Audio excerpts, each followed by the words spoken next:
Good day mga par!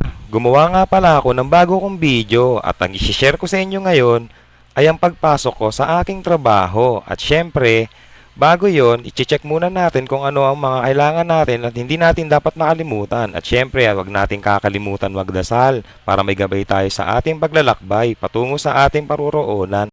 At yun na nga, nagsimula na nga akong patakbuhin ang aking motorsiklo patungo sa aking trabaho. Lagi ko nga palang dinadaanan ay ang East Service Road sa Muntinlupa.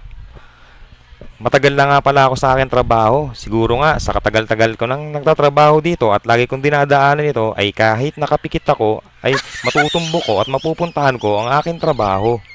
Nandito na nga pala ako sa Parañaque East Service Road patungo sa Bikutan Intersection kung saan sa tagal-tagal ko nang dinadaanan ito ay hindi natatapos ang traffic dito.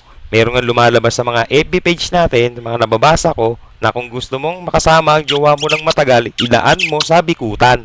At dito nga pala sa Bikutan Intersection, lagi ako nagdarasal na abutin ako ng pagpapagaw ng mga enforcer dito. Dahil sigurado, kapag inabot ka ng stop dito sa tagal ng pagpapagaw ng mga enforcer dito, ay tiyak na malilate ka sa ating trabaho. Shoutout nga pala sa mga taga-ampi na laging nararanasan ito, especially sa mga rider na kagaya ko. At dito na nga ang highlights ng video na ito, ang paggamit ng ipinagbabawal na teknik. At yun na nga, nagsisimula na nga pala akong isuot ang mga personal protective equipment na gamit sa pagmumotorsiklo. Ito nga pala, nagsisilbing ticket namin upang makapasok sa gate sa aming company. At shoutout nga pala sa mga gaya kong kako-employees ko na gumagawa nito. Sana maintindihan tayo ng ating company.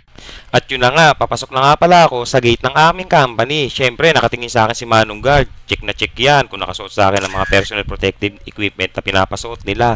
At siyempre, nakasuot sa akin, pasok na pasok yan. Mekos-mekos yan. At yan na nga pala, papunta na nga pala ako sa parkingan ng mga sasakyan dito sa aming company. At dyan na rin nagtatapos ang aming video. Maraming salamat!